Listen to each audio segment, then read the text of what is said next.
जय हिंद दोस्तों। और प्रशिक्षित शिक्षकों के मामले में पटना उच्च न्यायालय का महत्वपूर्ण फैसला। अब 31/3/2019 के पश्चात प्रशिक्षित हुए शिक्षक सेवा में बने रहेंगे। इस संबंध में बिहार शिक्षा विभाग ने पत्र किया जारी। चलिए पत्र के माध्यम से इस पूरी खबर को विस्तृत रूप से जानते हैं।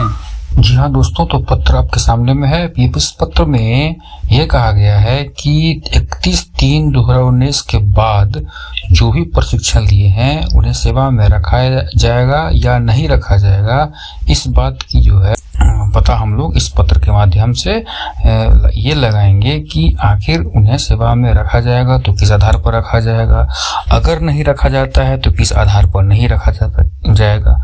चूंकि दोस्तों पटना उच्च न्यायालय में एक याचिका दायर हुआ था 16/2/14/2019 ताउर रहमान एवं अन्य बनाम राज्य सरकार एवं अन्य में पारित आदेश के अनुपालन के संबंध में ये शिक्षा विभाग बिहार प्राथमिक शिक्षा निदेशालय के द्वारा ये जो पत्र निर्गत किया गया है इस संबंध में कि अप्रशिक्षित शिक्षक जो प्रशिक्षण जो अपना पूरा है किए हैं वो 31/3/2019 के जो बाद किए हैं उनके संबंध में ये सूचना प्रकाशित हुई है, जिसको हम लोग अभी पत्र के माध्यम से जानने का प्रयास करेंगे। हो या अप्रशिक्षित उनका बहाली हुआ हो या फिर अनुकंपा के आधार पर आए, अगर वो अप्रशिक्षित थे तो अगर उन्होंने अपना प्रशिक्षण 31/3/2019 के पश्चात और 19/10/2022 से पहले कर लिया है तो वो सेवा में बने रहेंगे। अब आगे बात यह है कि ऐसे सभी शिक्षकों को उनकी प्रशिक्षण पूर्णता की तिथि से नवनियुक्त माना जाएगा। अब उन्हें नवनियुक्त शिक्षक माना जाएगा तथा उनकी सेवा की गणना तदनुसार की जाएगी। इनके प्रशिक्षण से पूर्व की सेवा की गणना किसी भी प्रयोजन के लिए नहीं की जाएगी। इसका मतलब ये हुआ कि अगर उन्होंने कोई सेवा पहले दिया है तो उस सेवा की गणना नहीं की जाएगी। आगे है कि ऐसे शिक्षक जो दिनांक 19/10/2022 तक प्रशिक्षण प्राप्त करने में असफल रहे हैं उन्हें नियोजन इकाई द्वारा नियमानुसार विधिवत प्रक्रिया का पालन करते हुए उनकी सेवा समाप्त की जाएगी। इस तक अगर नहीं किए हैं तो उन्हें सेवा से मुक्त किया जाएगा, सेवा उनकी समाप्त की जाएगी। अब आगे है दूसरा पॉइंट है कि ऐसे शिक्षक जो NOS तथा SCERT से संबंध होकर प्रशिक्षण पूर्ण कर उत्तीर्ण हुए हैं किंतु इंटरमीडिएट में 50% अंक प्राप्त नहीं रहने के कारण परीक्षा का परिणाम रोका गया हो, वैसे शिक्षक सेवा में बने रहेंगे और उनकी सेवा की गणना प्रशिक्षण की परीक्षा उत्तीर्ण होने की तिथि से की जाएगी। अब देखिए दोस्तों, यहाँ पर दूसरा पॉइंट क्या कहता है कि NOS तथा SCERT से जो भी शिक्षक प्रशिक्षण चर्या पूर्ण किए होंगे और जिनका इंटरमीडिएट में 50% से अंक कम होगा उनका जो परीक्षा फल रोक दिया गया था। लेकिन अब यह बड़ी अपडेट आई है कि उनको सेवा में अब दोबारा से लाया जाएगा और वो सेवा में बने रहेंगे, लेकिन उनकी जो सेवा की जो गणना होगी वो प्रशिक्षण की परीक्षा उत्तीर्ण होने की तिथि से की जाएगी। ठीक है दोस्तों, तो आगे अब ये देखते हैं कि आगे क्या कहा गया है। ऐसे शिक्षक जो NOS तथा SCERT से संबंध होकर किसी कारण से प्रशिक्षण पूर्ण नहीं कर पाए हैं अथवा प्रशिक्षण में अनुत्तीर्ण हुए हैं अथवा इंटरमीडिएट में 50% अंक प्राप्त नहीं रहने के कारण प्रशिक्षण में शामिल नहीं हो सके, वे शिक्षक पद के लिए अयोग्य माने जाएंगे तथा इस आधार पर संबंधित नियोजन इकाई द्वारा नियमानुसार विहित प्रक्रिया का पालन करते हुए उन्हें सेवा से मुक्त करने की कार्रवाई की जाएगी। अब देखिए दोस्तों, ये क्या कहता है, ये इसमें कहा गया है कि मान लेते हैं कोई इंटरमीडिएट में 50% अंक कम था, उन्होंने फॉर्म नहीं भरा या प्रशिक्षण में शामिल नहीं हुए, या अगर प्रशिक्षण में शामिल हुए अगर अनुत्तीर्ण हो गए तो उन्हें सेवा से मुक्त करने की बात यहाँ पर आ गया। जिनको इंटर में 50% से अंक कम था और उन्होंने अपना प्रशिक्षण पूरा कर लिया वो भी अब सेवा में रहेंगे, लेकिन जिन्हें कम था अगर उन्होंने परीक्षा जो है नहीं दिया किसी कारणवश या अनुत्तीर्ण हो गए उन्हें अब सेवा से मुक्त करने की बात इस पत्र के माध्यम से बताया जा रहा है। आगे देखते हैं आगे क्या कहता है। ऐसे शिक्षक जिन्होंने दिनांक 19/10/2022 तक प्रशिक्षण प्राप्त कर चुके हों किंतु याचिका के विचाराधीन रहने की अवधि में सेवा मुक्त कर दिए हों उनकी पुनर्नियुक्ति की जाएगी तथा उन्हें प्रशिक्षण की परीक्षा उत्तीर्ण होने की तिथि से नियुक्त माना जाएगा।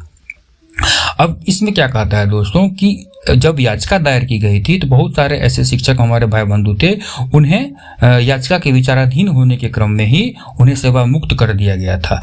लेकिन अब ये बड़ी अपडेट आई है कि उन्हें फिर से दोबारा से जो है पुनर्नियुक्ति की जाएगी उन शिक्षकों को, और उन्हें प्रशिक्षण की परीक्षा उत्तीर्ण होने की तिथि से ही नियुक्ति माना जाएगा।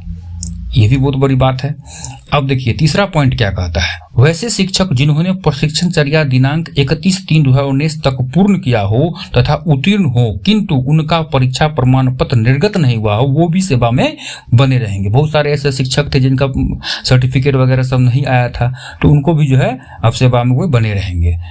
एक एक चीज को जो है इस पत्र के माध्यम से और प्रशिक्षण शिक्षकों के माध्यम, जो भी अप्रशिक्षित शिक्षक हैं हमारे भाई बंधु हैं, उन्हें इस पत्र के माध्यम से पूरा जो है क्लियर कर दिया गया। नंबर पॉइंट क्या कहता है, वैसे शिक्षक जिनके लिए किसी कारण से दिनांक 31/3/2019 तक परीक्षा का आयोजन नहीं किया जा सका है, ऐसे शिक्षकों की सेवा संबंधित नियोजन इकाई द्वारा नियमानुसार विहित प्रक्रिया का पालन करते हुए सेवा मुक्त करने की कार्रवाई की जाएगी। अब देखिए, अब 31/3/2019 तक परीक्षा जिनका नहीं हुआ, ऐसे शिक्षक को सेवा संबंधी नियोजन इकाई द्वारा नियमानुसार विहित प्रक्रिया का पालन करते हुए सेवा मुक्त करने की बात यहाँ पर की है। मान लेते हैं कि इनका परीक्षा ही नहीं हुआ तो पर भी जो है यहाँ पर सेवा मुक्त करने की बात, ये थोड़ा सा असहज करने वाली बात है। लेकिन इन ऐसे शिक्षकों को प्रशिक्षण की योग्यता प्राप्त करने की स्थिति में अगले चक्र की नियुक्ति में एक बार उम्र शांति का लाभ दिया जा सकेगा। मतलब ये हुआ कि अगर मान लेते हैं जिनका परीक्षा 31/3/2019 तक नहीं हो पाया किसी कारणवश, तो उन्हें निकालने की बात तो यहाँ हो रही है, सेवा मुक्त करने की बात तो यहाँ हो रही है, लेकिन अगले चक्र में जब कोई नियोजन या नियुक्ति होगा तो उन्हें उम्र का जो है इसमें छूट प्रदान किया जाएगा। अब आगे देखते हैं, जो कि आखिरी पॉइंट है, 5वां नंबर पॉइंट है, वैसे शिक्षक जो इग्नू द्वारा आयोजित डीपीई का 2 वर्षीय प्रशिक्षण प्राप्त किए हैं किंतु 6 माह का ब्रिज कोर्स नहीं कर सके हैं, वे सेवा में बने रहेंगे। दोस्तों, ब्रिज कोर्स के बारे में तो आप लोग जानते ही होइएगा, जो 1 to 5 में भी जो बीएड किए रहते हैं उनको भी 6 माह का जो है ब्रिज कोर्स करना पड़ता है। उसी प्रकार जो इस पत्र के माध्यम से भी बताया गया है कि जो इग्नू, जो भाई बंधु इग्नू किए हुए हैं या डीपीई से जो है जो शिक्षक साथी जो हैं डीपीई किए हुए हैं, उनके लिए जो है ये यहाँ पर 6 माह का जो ब्रिज कोर्स जो है यहाँ पर बताया गया है कि ये ब्रिज कोर्स करना जरूरी है। आगे देखते हैं क्या है, विभाग द्वारा आयोजित 6 माह के ब्रिज कोर्स में उत्तीर्ण होना आवश्यक होगा। ब्रिज कोर्स में अनुत्तीर्ण होने वाले शिक्षकों की सेवा संबंधित नियोजन इकाई द्वारा नियमानुसार विहित प्रक्रिया के अंतर्गत समाप्त की जाएगी। अब जो ब्रिज कोर्स में भी अनुत्तीर्ण हो जाएंगे, उन्हें सेवा से मुक्त करने की बात यहाँ पर हो रही है।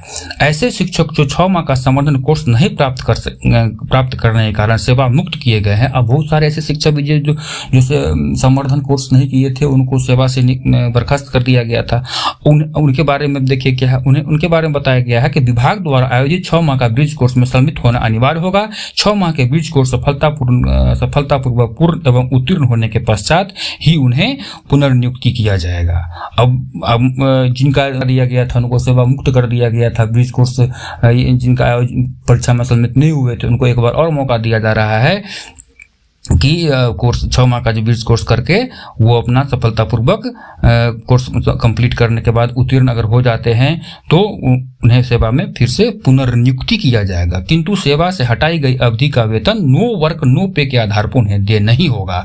मान लेते हैं कि संवर्धन कोर्स नहीं किए हैं और विद्यालय में कार्यरत थे, तो उस अवधि का पेमेंट जो है नो वर्क नो पे के आधार पर उन्हें दे नहीं होगा, जो कि इस पत्र के माध्यम से बताया गया है। तो दोस्तों, इस पत्र में यही मुख्य बातें थी जो कि 5 पॉइंट में जो है बताया गया था कि अप्रशिक्षित शिक्षकों के लिए क्या क्या ये बताया गया था। इसमें सारा बहुत कुछ जो है क्लियर कर दिया गया है।